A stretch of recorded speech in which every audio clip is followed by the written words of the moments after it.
जय हिंद साथियों, नमस्कार, सत श्री अकाल, आदाब। मैं पंकज शर्मा आप सभी का इस YouTube प्लेटफॉर्म क्लासरूम पर हार्दिक स्वागत करता हूं।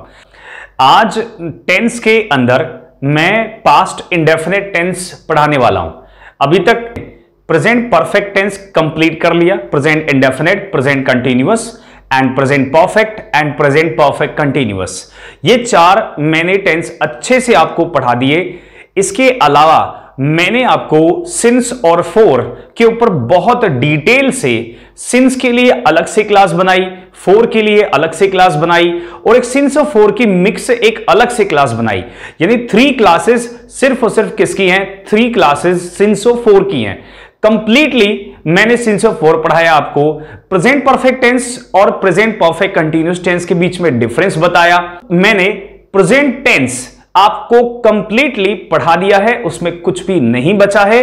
अब शुरुआत करते हैं आज से पास्ट इंडेफिनिट टेंस को। पास्ट इंडेफिनिट टेंस में क्या होते हैं, क्या कॉन्सेप्ट्स होते हैं, हम इन सब चीजों को समझेंगे।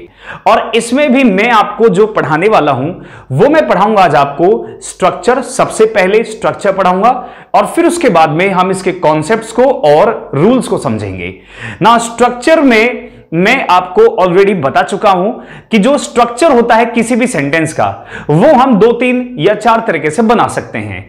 देखिए, पहला स्ट्रक्चर होता है पॉजिटिव सेंटेंस, दूसरा होता है नेगेटिव सेंटेंस और तीसरा होता है क्या? इंट्रोगेटिव सेंटेंस और the fourth one is interrogative negative sentence.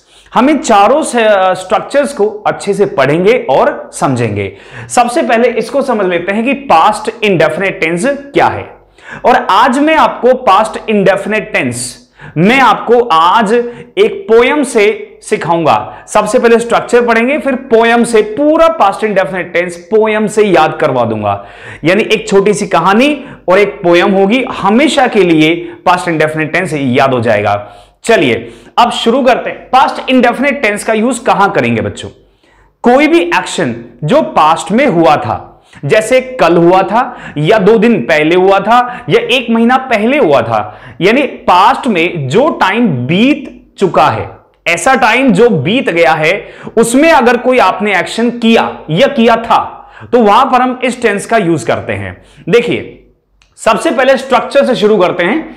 Positive sentence का जो स्ट्रक्चर है उसमें आता है सब्जेक्ट, फिर सब्जेक्ट के बाद वर्ब की second form and second form के बाद other words. In other words में या तो होगा कॉम्प्लीमेंट या होगा कोई एडवर्ब या होगा ऑब्जेक्ट ना। जैसे मैंने लिखा कि मैंने कल एक बुक खरीदी थी, तो यह सेंटेंस पॉजिटिव है, सकारात्मक है। मैंने कल एक बुक खरीदी थी और इसकी इंग्लिश बनाएंगे तो सबसे पहले क्या लिखेंगे? सब्जेक्ट लिखेंगे। सब्जेक्ट क्या है? आई, तो यहां पे लिख देंगे आई। इसके बाद आएगी वर्ब। वर्ब है इसमें खरीदना। जब भी किसी चीज को खरीदने की बात करते हो तो वहां पे वर्ब कौन सी आती है? वर्ब लगाते हैं बाई। अब बाई की सेकंड फॉर्म लगानी है हमको, तो बाई की सेकंड फॉर्म क्या होगी? Bought. Buy first form, second form bought, और इसकी जो थर्ड फॉर्म होती है वो भी बॉट होती है। तो यहां पर क्या आ जाएगा? आई बॉट, मैंने खरीदी थी। चलिए फिर क्या लिखा है? एक बुक, अ बुक, और मैंने कब खरीदी? बीते हुए कल में, यानी जो कल बीत गया है यस्टरडे, उसमें मैंने खरीदी। तो I bought a book yesterday, ये मैंने एक सेंटेंस बना दिया कि कल मैंने एक बुक खरीदी थी। तो पास्ट में आपने एक एक्शन किया और उस एक्शन को कौन से टेंस में बनाया? पास्ट इंडेफिनिट टेंस में। इस टेंस में वर्ब कैसी आती है? कौन सी वर्ब आती है? वर्ब की सेकंड फॉर्म, ध्यान रखना। और हेल्पिंग वर्ब कौन सी आती है? डिड, और साथ में वर्ब की फर्स्ट फॉर्म का यूज करते हैं। चलिए अब अगला सेंटेंस क्या है मेरे पास? राम देरी से आया था। सब्जेक्ट क्या है इसका? राम, तो सबसे पहले लिख देंगे वेरी गुड, राम लिख दिया। फिर इसके बाद वर्ब लगाएंगे। वर्ब क्या है? आना। अब आने की वर्ब क्या होती है? कम। सेकंड फॉर्म केम और थर्ड फॉर्म इसकी कम। इसकी फर्स्ट और थर्ड दोनों सेम होती हैं। यहां पर आ जाएगा second form, Ram came, Ram आया था। देरी से, देरी से को क्या लिखेंगे? Late. Ram came late, Ram देरी से आया था। सबसे पहले सब्जेक्ट लिख दिया, फिर उसके बाद में हमने सेकंड फॉर्म लिख दी वर्ब की, और उसके बाद अदर वर्ड्स लिख दिए। तो राम केम लेट, ये पॉजिटिव सेंटेंस है। अब बढ़ते हैं हम नेगेटिव सेंटेंस में। जब भी आप कोई नेगेटिव सेंटेंस बनाते हो तो वहां पर नॉट का प्रयोग करते हैं। किसका? नॉट का। और वो नॉट किसके साथ आता है? हेल्पिंग वर्ब के साथ। किसके साथ? हेल्पिंग वर्ब के साथ। देखिए, सबसे पहले इसमें लिखेंगे सब्जेक्ट, फिर उसके बाद लिखेंगे हम हेल्पिंग वर्ब डिड, फिर उसके बाद क्या आएगा? नॉट, एंड देन वर्ब की फर्स्ट फॉर्म और अदर वर्ड्स। डिड के साथ हमेशा वर्ब की फर्स्ट फॉर्म आती है। चलिए, इसमें लिखा क्या है कि हम पिछले हफ्ते नहीं मिले थे, तो इसमें सब्जेक्ट क्या है? हम। इसको लिख दिया हमने वी। फिर वर्ब क्या है? नहीं मिलना, मिलना वर्ब है। अब मीट वर्ब की फर्स्ट फॉर्म होती है, इसकी सेकंड फॉर्म क्या होती है? मेट। इसकी थर्ड फॉर्म क्या होती है? मेट। तो मीट, मेट एंड मेट। तो हम वी लिख दिए, फिर उसके बाद लिखेंगे did not, and then verb की first form, we did not meet. हम नहीं मिले थे पिछले हफ्ते, लास्ट वीक। हम पिछले हफ्ते नहीं मिले थे। इस सेंटेंस को बना दिया। अब आते इंट्रोगेटिव सेंटेंस। प्रश्नवाचक वाक्यों का स्ट्रक्चर क्या होता है? देखिए, सबसे पहले क्या लगाएंगे? हेल्पिंग वर्ब, और वो क्या होगी? डिड। फिर उसके बाद क्या लिख देंगे? सब्जेक्ट को, यानी हेल्पिंग वर्ब के बाद सब्जेक्ट आएगा, और सब्जेक्ट के बाद वर्ब की first form, and then other words, और लास्ट में हम इस साइन को लगाएंगे। इस साइन को लगाना मत भूलिएगा, बहुत इंपॉर्टेंट है ना। अब देखिए, यहां पे भी हम इस साइन को लगा देते हैं और यहां भी लगा देते हैं ना। अब कभी कभी ऐसा भी होता है कि कोई इंट्रोगेटिव सेंटेंस WH वर्ड से भी बनाया जाता है। कोई भी WH वर्ड आप यहां पे लिख दीजिए, व्हेन, वेयर, व्हाई, कुछ भी, और उसके बाद लिख दीजिए helping verb and then subject and then verb का फर्स्ट फॉर्म। चलिए, इस सेंटेंस, इस स्ट्रक्चर पर हम एक सेंटेंस बना के देखते हैं। सबसे पहले क्या लिखा है? क्या वो कॉलेज गई थी? एक चीज हमेशा ध्यान रखना जो यहां पर हमको बहुत काम आने वाली है, और आप कितने भी सेंटेंस जब बनाओगे या बोलोगे या लिखोगे और उसकी शुरुआत अगर क्या से होती है, किससे? क्या से, तो ध्यान रखना वो हेल्पिंग वर्ब से बनेगा। किससे बनेगा? हेल्पिंग वर्ब से। तो हेल्पिंग वर्ब लिख देंगे इसमें डिड। सब्जेक्ट क्या है? गई थी, तो ये एक लड़की हुई। भाई, अगर लिखा होता गया था तो होता ही, लेकिन गई थी तो शी आएगा। डिड शी, उसके बाद वर्ब की first form, did she go to college? क्या वो कॉलेज गई थी? ये सेंटेंस हमने बना लिया। नीचे लिखा है तुम कहां रहते थे। अब इसमें देखिए, कहां रहते थे, यहां पे WH वर्ड आएगा when, यानी when कहां, सॉरी वेयर आएगा। इसमें आएगा वेयर, क्योंकि when का यूज करते हैं कि कब, ये टाइम के लिए, और वेयर का यूज करते हैं जब हम किसी स्थान की ओर इशारा करें कि कहां। तो वेयर, तुम कहां रहते थे, वेयर। उसके बाद हेल्पिंग वर्ब डिड, फिर उसके बाद सब्जेक्ट तुम, you, where did you, and then verb की फर्स्ट फॉर्म क्या होगी? Live. Where did you live? तुम कहां रहते थे। तो ये दोनों सेंटेंस क्या है? इंटरोगेटिव है। एक सेंटेंस की शुरुआत हेल्पिंग वर्ब से हुई और दूसरे सेंटेंस की शुरुआत WH वर्ड से की हमने।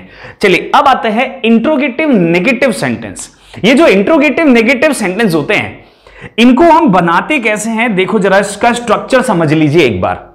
सबसे पहले हेल्पिंग वर्ब होगा, और उसके साथ हम नॉट को शॉर्ट फॉर्म में लिख देते हैं, और उसके बाद फिर सब्जेक्ट लगाते हैं एंड देन वर्ब का फर्स्ट फॉर्म।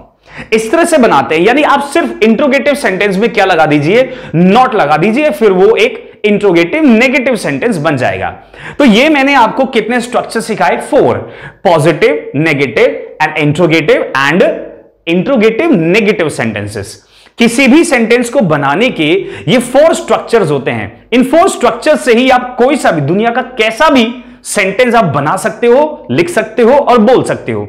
आपके सामने जब भी कोई सेंटेंस आएगा तो केवल इन्हीं 4 स्ट्रक्चर्स में से ही आएगा ना। ये हो गया हमारा स्ट्रक्चर वाला कॉन्सेप्ट, सबसे पहले पास्ट इंडेफिनिट टेंस का। मैं दोबारा से इसमें जो वर्ब आती है वो आपके सामने रिपीट करता हूं। इसमें वर्ब की second form and then did, और डिड के साथ वर्ब की फर्स्ट फॉर्म का यूज करते हैं। हमेशा ध्यान रखो ये वाला पॉइंट, जो डिड के साथ वर्ब की फर्स्ट फॉर्म आती है, डिड फर्स्ट फॉर्म। इसको 2-3 बार रिपीट कीजिए, आपको याद हो जाएगा। Did first form, did first form, did first form. ये बहुत इंपॉर्टेंट है बिकॉज एग्जाम में जो क्वेश्चंस आते हैं उनमें डिड के साथ फर्स्ट फॉर्म नहीं सेकंड फॉर्म लगा देता है और वही एरर होती है। तो डिड के साथ कभी भी सेकंड नहीं क्या आएगा? फर्स्ट फॉर्म आएगा। इसको ध्यान रखना, नंबर 1 आएगा। क्या आएगा? नंबर 1। चलिए अब इसके मैं आपको यूसेजेस पढ़ाता हूं कि पास्ट इंडेफिनिट टेंस के यूज कहां कहां करते हैं। चलिए शुरू करते हैं। पास्ट इंडेफिनिट टेंस का यूज क्या है ये अब हम पढ़ेंगे। कैसे कहां यूज करते हैं, किस किस सिचुएशन में यूज करते हैं, ये मैं आपको सिखाने वाला हूं। चलिए शुरू करते हैं। देखिए मैं सबसे पहले यह बताऊंगा कि पास्ट में कोई भी सिंपल एक्शन हुआ, कोई भी आपने पास्ट में एक्शन किया तो वो वाले सेंटेंस कौन से होते हैं। और दूसरा हम डिस्कस करेंगे कि पास्ट की हैबिट या रूटीन या बार बार होने वाला एक्शन, यानी पास्ट में होने वाला एक्शन जो बार बार होता है, एक से ज्यादा बार होता है, तो वहां पर हम पास्ट इंडेफिनिट टेंस का यूज कैसे करते हैं। चलिए मैं जरा सबसे पहले पास्ट में हुए सिंपल एक्शन का आपको एक एग्जांपल लेता हूं। जैसे मैंने कहा कि मैंने उसे पहली बार बाजार में देखा था। मैंने उसे पहली बार बाजार में देखा था। तो मैंने उसे पहली बार बाजार में देखा था। तो ये एक सिंपल एक्शन जो आपने पास्ट में किया कि आपने किसी को पास्ट में देखा। तो इसका सेंटेंस का मीनिंग क्या बनेगा कि आई सॉ, देखने की वर्ब क्या होती है? Second, saw. तो आई सॉ, उसे देखा। अब वो कोई लड़का भी हो सकता है या कोई लड़की भी हो सकती है, कोई पुरुष या कोई भी महिला हो सकता है। आई सॉ हिम या हर इन द मार्केट, बाजार में। इन द मार्केट, बाजार में देखा पहली बार। फॉर द फर्स्ट टाइम, मैंने उसे पहली बार बाजार में देखा था। इस सेंटेंस, यहां पर मैंने वर्ब की सेकंड फॉर्म लगाई है, यानी पास्ट इंडेफिनिट टेंस का यूज किया है, क्योंकि ये पास्ट का एक सिंपल एक्शन है जो आपने पहले किया था कभी ना। अब एक और सेंटेंस लेते हैं। देखिए ये हमारा फर्स्ट सेंटेंस हो गया। सेकंड सेंटेंस, मैंने उसे पहली बार बाजार में देखा था और पहली नजर में प्यार हो गया। पहली नजर में प्यार हो गया। मैंने उसे पहली बार बाजार में देखा था और पहली नजर में ही प्यार हो गया। अब यहां पर देखिए ये भी एक सेंटेंस है और इसका भी इंग्लिश बनाएंगे और यहां भी हम पास्ट इंडेफिनिट टेंस का यूज करेंगे, क्योंकि हम कह रहे हैं कि मैंने उसे पहली बार बाजार में देखा, यानी पास्ट में देखा, और उसी वक्त प्यार हो गया, यानी जिस टाइम देखा उसी टाइम, यानी दोनों का टाइम क्या होगा? सेम होगा। तो दोनों में ही सेम टेंस लगाएंगे, पास्ट इंडेफिनिट। चलिए बनाते हैं। देखिए, और पहली नजर में प्यार हो गया and love happened at first and the love happened at first sight, और फर्स्ट साइट में ही यानी पहली नजर में ही प्यार हो गया। तो ये जो लव है ये सब्जेक्ट है मेरा, और जो हैपेंड है ये मेरी वर्ब की सेकंड फॉर्म है। हैपन का मतलब होता है हो जाना या घटित हो जाना किसी, यहां पे प्यार के घटित होने की बात कर रहे हैं। तो लव हैपेंड, प्यार हो गया पहली नजर में ही, तो वर्ब की सेकंड फॉर्म लगाई। यहां भी मैंने वर्ब की सेकंड फॉर्म है और यहां भी वर्ब की सेकंड फॉर्म है। अब जरा एक और सेंटेंस करवाता हूं ताकि अच्छे से चीजें हमारे समझ में आ जाएं।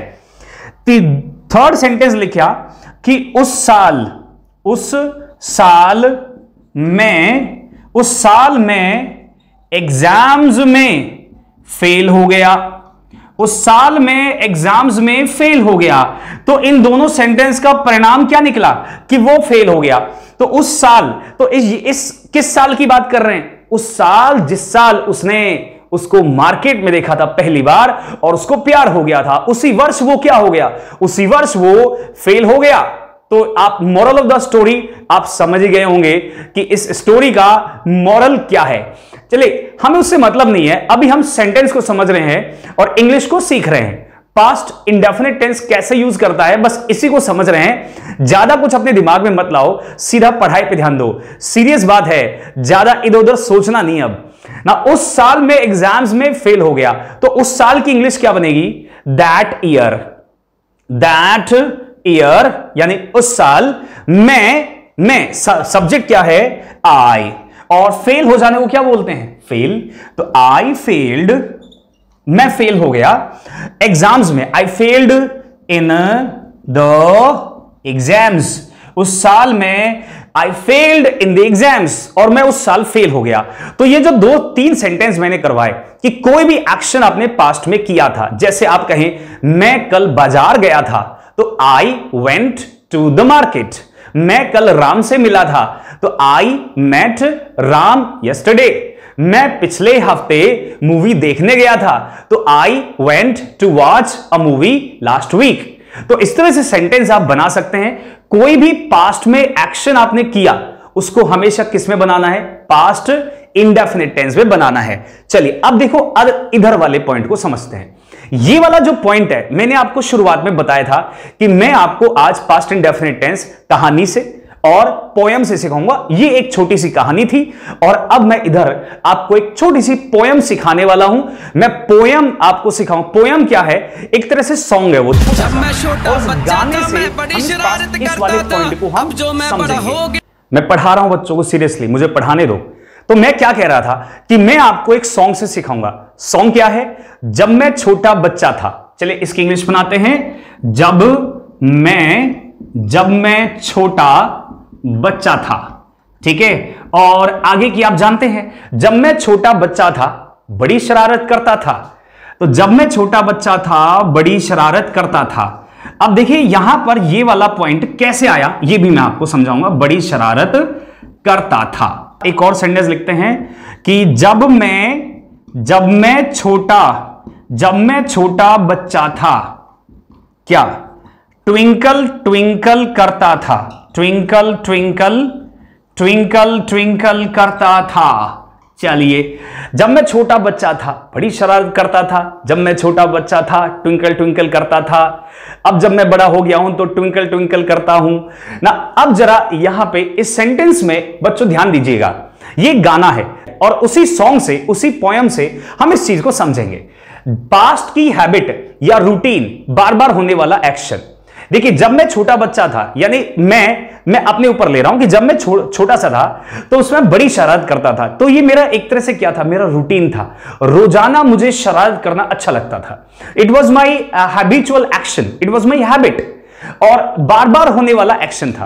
तो यहां पर हम पास्ट इंडेफिनिट टेंस का यूज करेंगे। देखिए पहले सेंटेंस को बनाते हैं, जब मैं छोटा बच्चा था। क्या बनेगा इसका बनेगा व्हेन आई वॉज, जब मैं, वॉज था, अ स्मॉल किड, जब मैं एक छोटा बच्चा था। When I was a small kid, बड़ी शरारत करता था। I made a lot of mischief. Mischief का मतलब क्या होता है, शरारत। I made a lot of mischief, मैं बड़ी शरारत करता था। तो यहां पे नोटिस कीजिए, वाज ये भी पास्ट इंडेफिनिट टेंस है, वर्ब की सेकंड फॉर्म है वाज। आपको पता है बी इसकी फर्स्ट फॉर्म होती है इज MR, सेकंड होती है वाज और वर, एंड थर्ड होती है बीन। तो मैंने यहां पर वाज क्या लगाया, वर्ब की सेकंड फॉर्म बी की। बी का मतलब होता है होना, और यहां पर देखिए क्या लगा है, बड़ी शरारत करता था। Made a lot of mischief, make mischief का मतलब होता है शरारत करना। तो मेक की सेकंड फॉर्म मैंने मेड लगा दी। नीचे जब मैं छोटा बच्चा था, इसकी बनाते हैं when I was a small kid. इसकी इंग्लिश बिल्कुल हूबहू वैसी बन जाएगी जैसे इसका था। मैं ट्विंकल ट्विंकल करता था, तो इसका क्या बनेगा, I said twinkle twinkle, I said twinkle twinkle. अब नोटिस कीजिए यहां भी मैंने क्या लगाया है, पास्ट इंडेफिनिट, यानी वर्ब की सेकंड फॉर्म का यूज किया मैंने, बिकॉज यहां पर हम पास्ट में होने वाले, बार बार होने वाले किसी एक्शन की ओर इशारा कर रहे हैं। ध्यान दीजिएगा, अभी मैंने आपको 2 यूसेजेस पढ़ाए। पहला कि पास्ट में अगर कोई भी एक्शन किया है, कोई भी एक्शन आपने किया था, उसको पास्ट इंडेफिनिट टेंस में बनाना है। और अगर पास्ट में कोई आपकी हैबिट थी, कोई भी एक्शन जो आप बार बार करते थे, एक से ज्यादा बार, या डेली रूटीन में करते थे, या डेली रूटीन में होता था कोई भी एक्शन आपसे, तो उसको भी पास्ट इंडेफिनिट टेंस में बनाना है। मैं इसका एक छोटा सा एग्जांपल और देता हूं, एक और एग्जांपल से आपको मैं समझाता हूं। जैसे बचपन में दादी मां हमको कहानियां सुनाया करती थी किसी राजा की या किसी शेर की। जैसे कि एक बार एक राजा था, तो once there was a king. एक बार एक राजा था, उसके 4 बेटे थे, ही हैड 4 सन्स। तो जो पास्ट की जो कहानियां जो हमको सुनाई जाती थी, छोटे बच्चों को जो सुनाई जाती हैं, वो भी पास्ट इंडेफिनिट टेंस में ही बनाई जाती हैं। ध्यान रखिएगा, पास्ट इंडेफिनिट टेंस में क्या बनाई जाती हैं? कहानियां। पास्ट का कोई भी एक्शन हो, जैसे एक बार एक शेर था, once there was a king, और वो एक घने जंगल में रहता था। He lived in a dense forest. Dense का मतलब क्या होता है? डेंस। डेंस का मतलब होता है घना। He lived in a dense forest. वो एक घने जंगल में रहता था। तो इस तरह की जो कहानियां थी वो सब पास्ट इंडेफिनिट टेंस में बनाई जाती थी। एक और कहानी सुनाता हूं। एक बार एक कौवा था, once there was a thirsty crow। एक बार एक कौवा था, and it was very thirsty। वो बहुत प्यासा था। तो ये सब कहानियां, once there was a dog। एक बार एक डॉग था, ही वॉज वेरी ग्रीडी। वो बहुत लालची था। तो ये जो पास्ट की जो कहानियां हमने जो बचपन में सुनी है, और हमने तो ये बचपन में सुनी ही नहीं बल्कि एग्जाम्स में भी पूछी जाती है। याद आ गया? सबको याद आ गया होगा कि कहानियां याद करके जाते थे इंग्लिश के पेपर के लिए कि कौन सी कहानी आ जाए पता नहीं। अथवा में आते थे कि या तो लिखिए ग्रीडी डॉग के ऊपर या लिखिए थर्स्टी क्रो के ऊपर। मुझे याद है कि मैं बचपन में इस तरह से 7 से 8 कहानियां याद करके जाता था, स्टोरीज 7 to 8, और उनमें से एक तो आई जाती थी। तो इस तरह की कहानियां और जो पास्ट के एक्शंस हैं, ये सब हम किस में बनाते हैं? पास्ट इंडेफिनिट टेंस में बनाते हैं। अब ये जो पास्ट का जो एक्शन है बार बार होने वाला, इसको मैं अभी बहुत डिटेल में आपको समझाऊंगा। इसमें क्या क्या चीजें, पॉइंट्स हैं जो हमारे एग्जाम में काम आने वाले हैं या कहीं भी। चलिए शुरू करते हैं। मैं 3 तरह से बना सकता हूं, यानी जब भी कोई पास्ट का कोई एक्शन है और मुझे उसमें अपनी हैबिट बतानी है, कोई भी रूटीन बताना है, बार बार होने वाले एक्शन को बताना है, तो मैं वहां पर सेंटेंस को 3 तरह से बना सकता हूं। देखिए कैसे मैं बना सकता हूं उसको पास्ट इंडेफिनिट टेंस में, या मैं बना सकता हूं उसको सब्जेक्ट, और सब्जेक्ट के बाद मैं लगा दूं यूज्ड टू, और यूज्ड टू के बाद लिख दूं वर्ब की फर्स्ट फॉर्म। अब ये यूज्ड टू क्या है? ये यूज्ड टू एक मॉडल है। आप जानते हैं इंग्लिश में देयर आर 13 मॉडल्स, 13 मॉडल्स हैं, 13। जैसे can, could, may, might, shall, should, वो ऐसे ही यूज्ड टू भी एक मॉडल है। और इस मॉडल का यूज पास्ट में होने वाले, बार बार होने वाले एक्शन की ओर इशारा करने के लिए किया जाता है। यानी अगर पास्ट में कोई एक्शन बार बार हुआ, कोई हैबिट है, कोई रूटीन है, तो हम यूज टू लगाते हैं। या फिर मैं सब्जेक्ट के बाद वुड लगा सकता हूं और वुड के साथ मैं फर्स्ट फॉर्म लगा सकता हूं। वुड भी एक मॉडल है और इसका यूज कई प्रकार से किया जाता है, लेकिन इसका उन कई प्रकार के यूजेस में से एक यूज क्या है? वो है पास्ट के रूटीन को बताना, उसकी हैबिट को बताना। तो मैं इन तीनों में ही आपको सेंटेंस बना के दिखाऊंगा कि पास्ट की हैबिट और रूटीन में हम तीनों से सेंटेंस कैसे बना सकते हैं। जैसे मैं कहूं मैं रोजाना मंदिर जाया करता था, तो इट इज माई हैबिट। तो मैं अगर यहां पे लिखूं कि आई वेंट, ये मैं बनाऊंगा किसमें? पास्ट इंडेफिनिट टेंस में। यानी मैं यहां पे लगाने वाला हूं वर्ब की सेकंड फॉर्म। क्या लगाऊंगा? वर्ब की सेकंड फॉर्म। तो आई वेंट टू टेम्पल, मैं जाया करता था मंदिर, डेली, रोजाना। तो I went to temple daily, यहां पर मैं अपने एक पास्ट के हैबिट या रूटीन की बात कर रहा हूं। इसी सेंटेंस को मैं यूज्ड टू से भी बना सकता हूं। देखिए कैसे, मैंने लिखा कि I used to go to temple, मैं मंदिर जाया करता था डेली, यानी रोजाना। I used to go to temple daily. तो इसका भी वही मीनिंग है जो ऊपर वाले सेंटेंस का है। दोनों का मीनिंग सेम है, दोनों को हम सेम मीनिंग में यूज कर सकते हैं। I used to go to temple daily या I went to temple daily. बात समझ में आ गई? क्लियर हो गया? चलिए अब थर्ड पॉइंट को समझते हैं। मैं वुड का इस्तेमाल भी कर सकता हूं पास्ट की हैबिट के लिए। जैसे मैंने लिखा कि I would go to temple, I would go to temple daily, मैं रोजाना मंदिर जाया करता था। तो एक ही सेंटेंस को मैंने 3 तरह से बनाया। अब मैं आपको ये तीनों तरीके क्यों सिखा रहा हूं, क्यों जरूरी हैं, चलिए बताता हूं। अब ये भी बताता हूं कि क्यों जरूरी है आपको ये सिखाना, क्योंकि एग्जाम में बच्चों जब क्वेश्चंस आते हैं ना, और वहां पर अगर कभी वर्ब की सेकंड फॉर्म लगी हो, तो हम ये सोच नहीं पाते कि वो पास्ट हैबिट है क्या। तो जब भी वर्ब की सेकंड फॉर्म देखो आप, तो आपको हमेशा उसमें 2 पॉइंट हमेशा चेक करने हैं कि मीनिंग कौन सा आ रहा है। मैंने जो इससे पहले पढ़ाया था इधर वाला, कि पास्ट में होने वाला कोई एक्शन, उसका मीनिंग आ रहा है, या फिर पास्ट के किसी हैबिट की बात हो रही है। ये दोनों मीनिंग देखने हैं आपको। यूज्ड टू अगर कहीं दिया है और यूज्ड टू के बाद में वर्ब की फर्स्ट फॉर्म है, तो समझ जाइएगा कि वो एक हैबिट या रूटीन की बात कर रहा है। और अगर कहीं पर आपको सब्जेक्ट के बाद वुड दे, क्या दे, वुड, और वुड के साथ वर्ब की फर्स्ट फॉर्म, तो इस वुड को देखते ही ये मत समझ लेना कि वो पास्ट की हैबिट है, ऐसा जरूरी नहीं है। वुड के कई मीनिंग है, 1 2 3 4 5 6, बहुत सारे ऐसे मीनिंग है और यूजेस हैं वुड के, और उनमें से एक वुड का यूज क्या होता है, पास्ट की हैबिट। यानी वुड का यूज सिर्फ और सिर्फ पास्ट की हैबिट में नहीं किया जाता, वुड का प्रयोग और भी कई यूजेस में किया जाता है। तो आपको वहां पर यह देखना है कि क्या वुड जो यूज हो रहा है वहां पर, क्या उसका यूज पास्ट की हैबिट के लिए किया गया या किसी और सेंस में किया गया है। चलिए अब एक और सेंटेंस में आपको बना के दिखाता हूं। जैसे मैंने लिखा कि व्हेन, यानी जब, व्हेन आई वॉज, जब मैं कॉलेज में था, when I was in college, जब मैं कॉलेज में था, आई प्लेड, मैं खेलता था, आई प्लेड हॉकी, मैं हॉकी खेलता था, when I was in college. तो इट इज माई क्या है, ये मेरा एक रूटीन है। मैं रूटीनली, जैसे एवरी वीक या एवरी संडे या एवरी मंडे या रोजाना मैं क्रिकेट खेलता था या हॉकी खेलता था।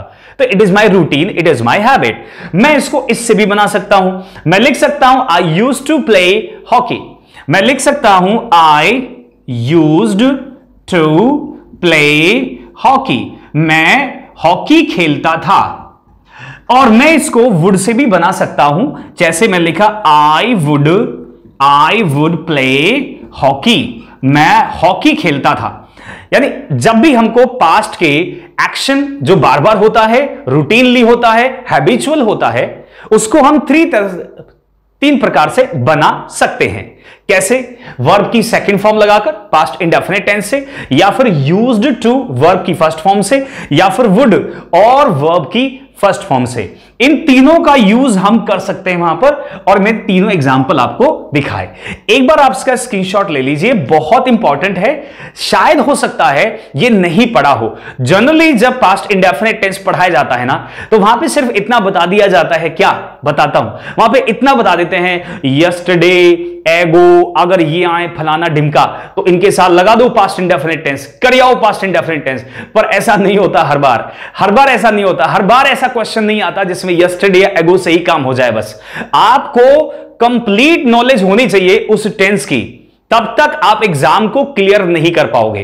क्योंकि बच्चे एग्जाम में सिलेक्शन उन्हीं का होता है जो कंप्लीट तैयारी के साथ जाते हैं, जिनकी प्रिपरेशन बिल्कुल कंप्लीट होती है, एवरीथिंग क्लियर होता है उनका। तो चीजों को शॉर्टकट से नहीं सीखना, never learn anything with shortcut. Shortcut हमेशा खतरे की घंटी होती है। अगर आपने शॉर्टकट से सीखा है तो मतलब खतरा है। आप लॉन्ग कट का भी मतलब यह नहीं है, आप बेसिक से चीजों को समझो, थोड़ा समय लगेगा, थोड़ा टाइम लगेगा, but you will learn them. ठीक है, तो हमेशा चीजों को ऐसे सीखो कि वो हमेशा के लिए याद हो जाएं।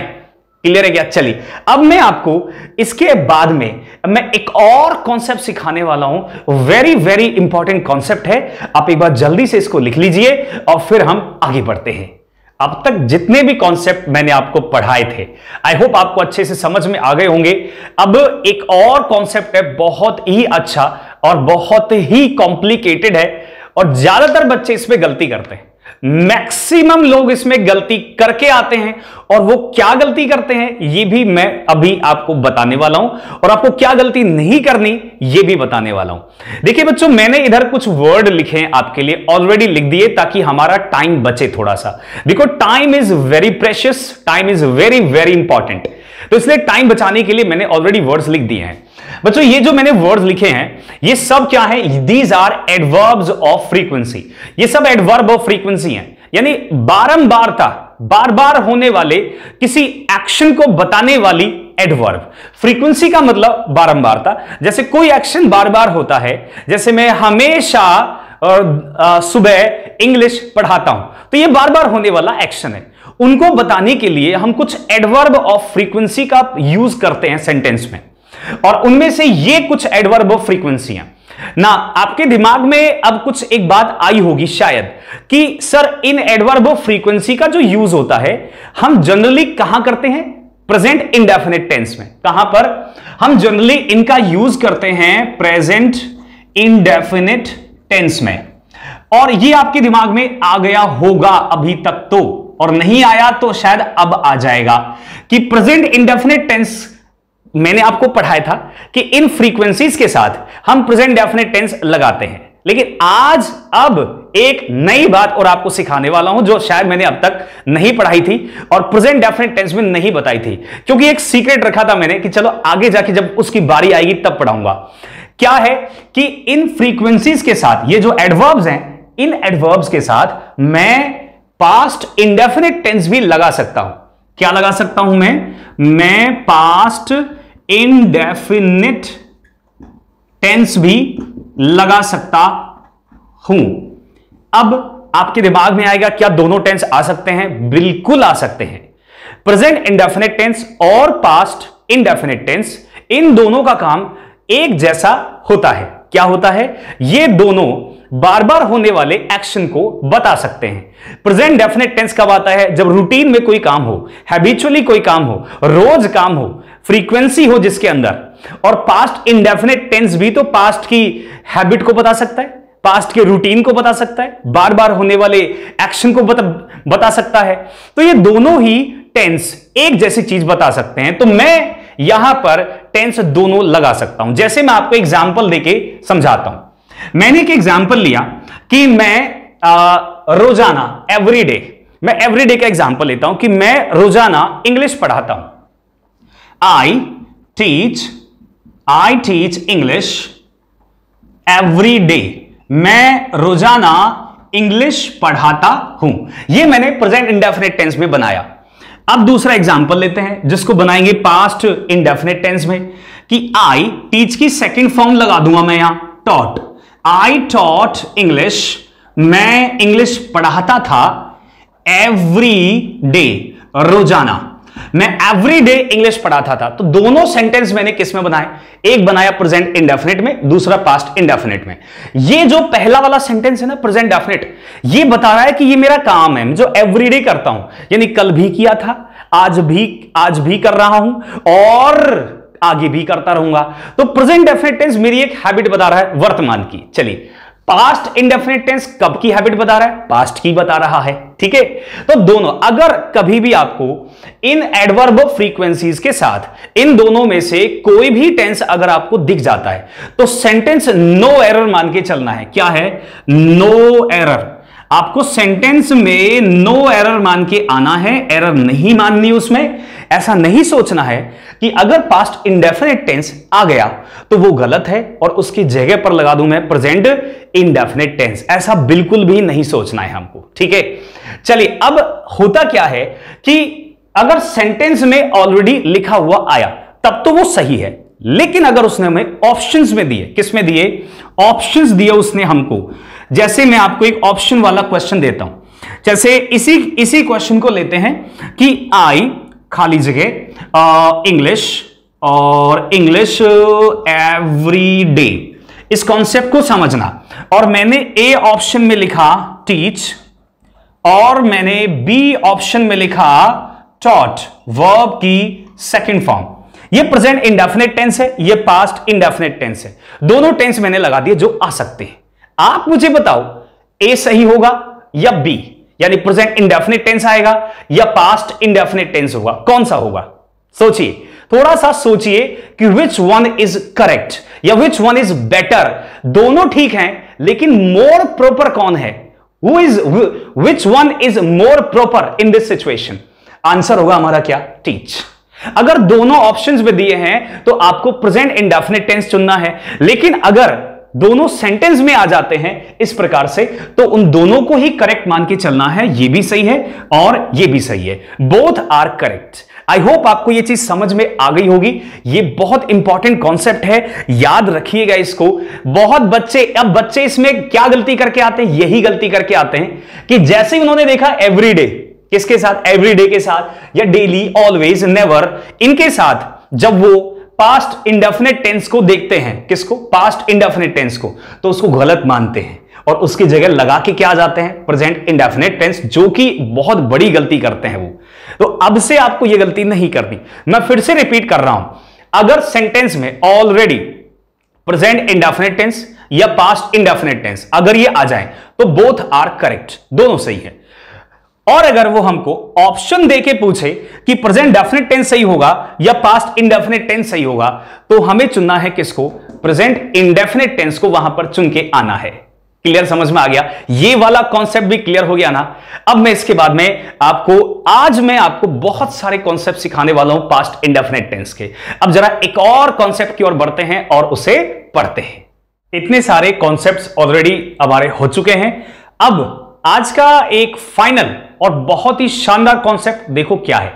इस कॉन्सेप्ट को बच्चों रटना नहीं है, मैं पहले डिस्क्लेमर दे रहा हूं आपको, do not mug it up, रटना मत, डू नॉट क्रैम इट, रटना नहीं है, कॉन्सेप्ट को समझना है और समझकर क्वेश्चंस को सॉल्व करना है इसमें, ठीक है। देखो इस कॉन्सेप्ट को सबसे पहले मैं एक क्वेश्चन से समझाता हूं। मैंने यहां पे एक सेंटेंस लिखा और सेंटेंस में लिखा मैंने कि she has passed the exam, she has passed the exam last year, पिछले साल। अब यहां पे देखिए टेंस कौन सा है, सही है या गलत है, इस बात का हम डिसाइड करेंगे अभी, ठीक है। सेंटेंस में टेंस लगा हुआ है हैज पास्ट, यानी प्रेजेंट परफेक्ट टेंस दिया हुआ है और साथ में लिखा है लास्ट ईयर, पिछले साल।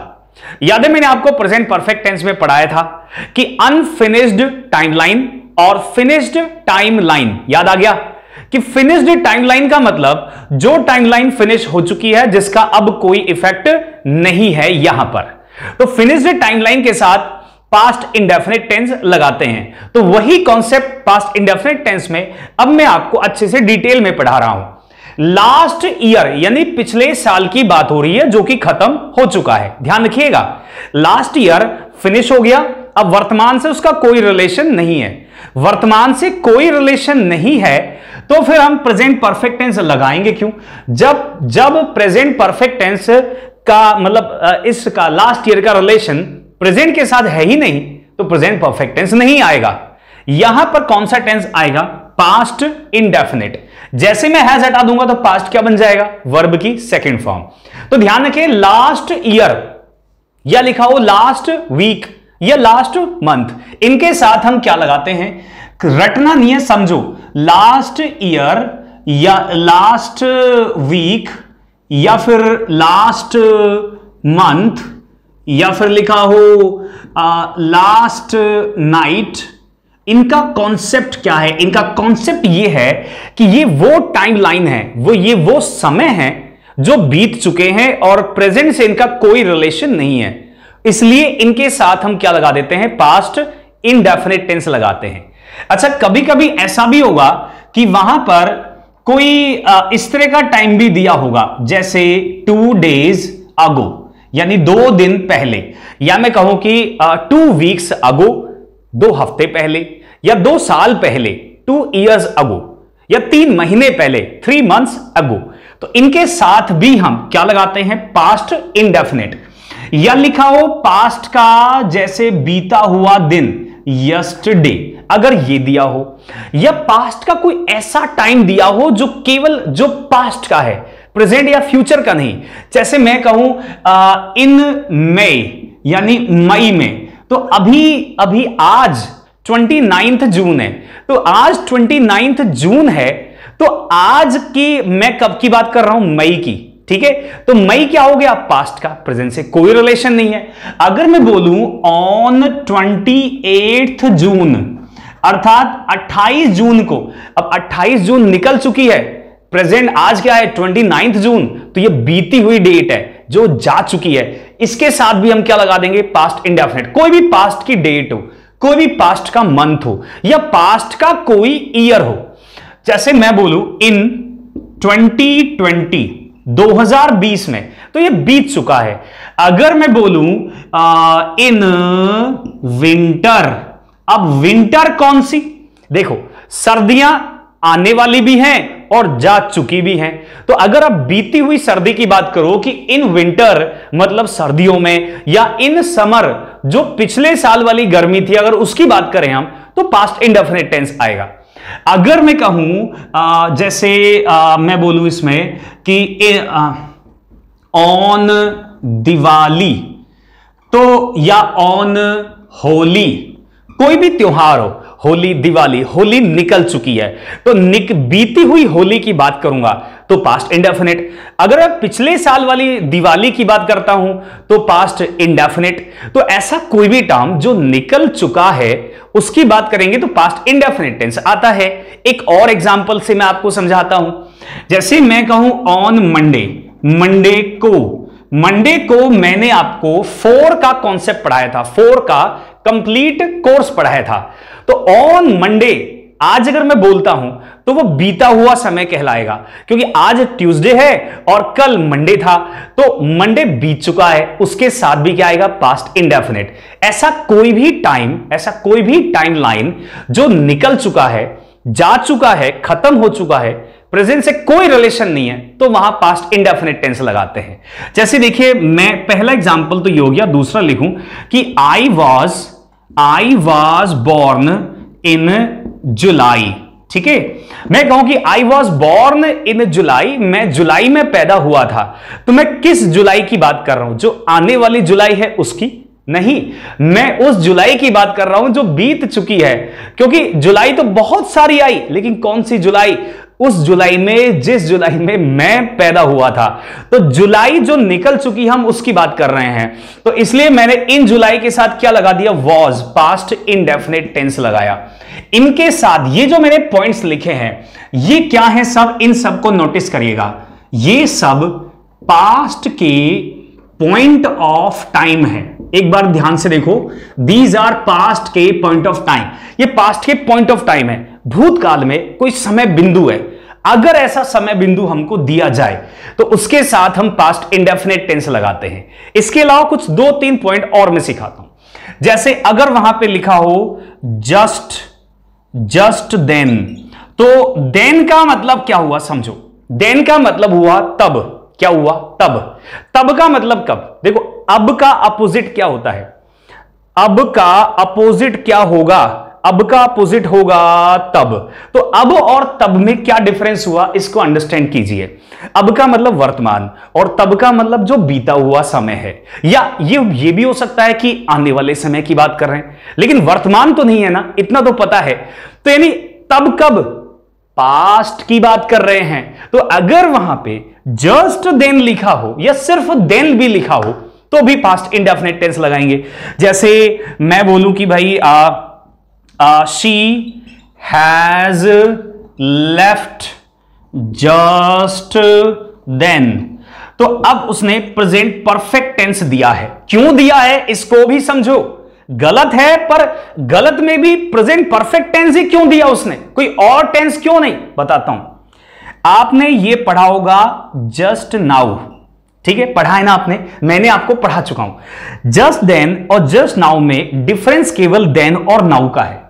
नाउ का मतलब होता है अब और देन का मतलब होता है तब। तो क्या करता है वो, जस्ट देन और जस्ट नाउ के कंफ्यूजन को मानकर, जस्ट देन और जस्ट नाउ के कंफ्यूजन को मानकर वो क्वेश्चन दे देता है। उसको ऐसा लगता है कि जो स्टूडेंट है वो कंफ्यूज हो जाएगा और क्वेश्चन का मे भी गलत आंसर देके आए, तो वो चाहता है कि वो बच्चा सेलेक्ट हो जो अच्छे से बहुत मेहनत करके तैयारी करके आया है। इसलिए बच्चों बहुत मेहनत करके तैयारी करनी है हमको, क्योंकि वो कैसे भी हमको घुमा सकता है, कैसा भी क्वेश्चन हमको दे सकता है। तो she has left just then लिखा है, अगर यहां लिखा होता अब यानी जस्ट नाउ लिखा होता तो मैं यहां पर प्रेजेंट परफेक्ट टेंस ही लगाता। जस्ट नाउ के साथ क्या आता है? Present perfect tense. लेकिन चूंकि उसने हमको दिया क्या है? जस्ट देन, तो इसके साथ मैं हैज को हटा दूंगा और क्या बन जाएगा? She left just then, past indefinite tense आ जाएगा। तो ये जो कुछ पॉइंट्स हैं इनको भी आप ध्यान रखिए। और इसके अलावा एक पॉइंट और मैं बता रहा हूं, कभी कभी ऐसा आ जाता है जैसे लिखा हमने दैट लिखा हुआ आ जाता है, ठीक है, और दैट के बाद में टाइम आ जाता है, जैसे दैट डे। अब दैट डे का मतलब उस दिन, या फिर लिखा जाता है दैट ईयर का मतलब उस साल। जैसे मैंने आज आपको एक सेंटेंस करवाया था कि मैंने उसे बाजार में देखा था और उस साल मैं फेल हो गया। मैं मतलब कोई भी, उस साल मैं फेल हो गया। तो दैट ईयर उस साल, दैट डे उस दिन, या फिर दैट नाइट का मतलब क्या हुआ? उस रात। ये तीनों टाइम कौन से टाइम की ओर इशारा कर रहे हैं? पास्ट की ओर। दैट डे का मतलब क्या हुआ? उस दिन। किस दिन?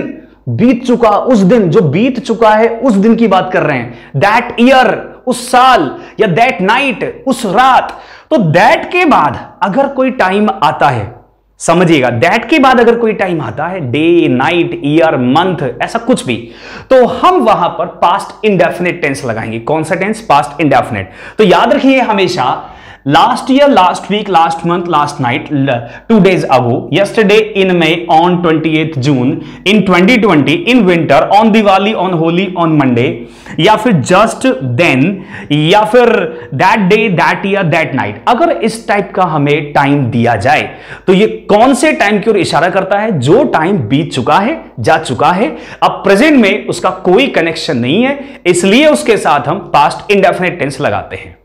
आज के कॉन्सेप्ट्स बहुत शानदार थे, बहुत गजब के कॉन्सेप्ट्स थे, और ये जो कॉन्सेप्ट जो मैंने आज के पढ़ाए हैं ना, ये सबसे ज्यादा एग्जाम्स में इनके ऊपर क्वेश्चंस आते हैं। आज की क्लास मोस्ट इंपॉर्टेंट क्लास है, ये आप ध्यान रखना।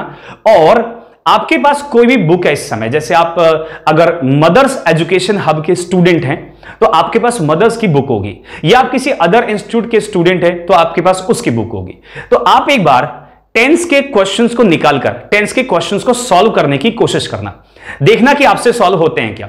अगर आपसे सॉल्यूशन में कोई प्रॉब्लम होती है, कोई डाउट होता है, तो मेरा एक टेलीग्राम का चैनल है और वहां पर मैंने एक सॉल्यूशन, एक डाउट ग्रुप बनाया हुआ है, जहां पर आप कोई भी आप डाउट पूछ सकते हैं आकर।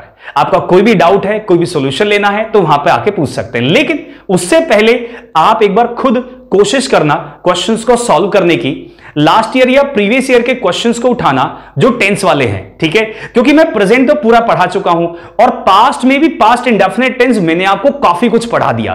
तो अब आप क्वेश्चंस को, मे बी सारे क्वेश्चंस तो नहीं, पर हां 60 to 70% क्वेश्चंस आप कर सकते हो, इतना मैंने आपको बता दिया है। तो अब कोशिश करना, और कल मैं सबसे आके पूछूंगा, मैं आपसे कल आके पूछूंगा, नेक्स्ट क्लास में मैं आपसे पूछने वाला हूं, और मैं टेलीग्राम पे भी पूछूंगा इवनिंग में सबसे कि किस किस ने टेंस के क्वेश्चंस की प्रैक्टिस की, और देखता हूं कौन आंसर देता है। मैं देखता हूं कितने बच्चे आंसर देते हैं कि हां सर मैंने की है, क्योंकि बच्चों प्रैक्टिस नहीं करोगे ना तो ये सारे कॉन्सेप्ट्स ना भूल जाओगे आप, कुछ दिन बाद दिमाग से निकल जाएंगे। चलिए अब मैं इसी नोट के साथ इस क्लास को हम फिनिश करते हैं, मिलते हैं अगली क्लास में। अपना ध्यान रखिएगा बच्चों, अपने और अपने परिवार का ध्यान रखिए। Take care, bye bye.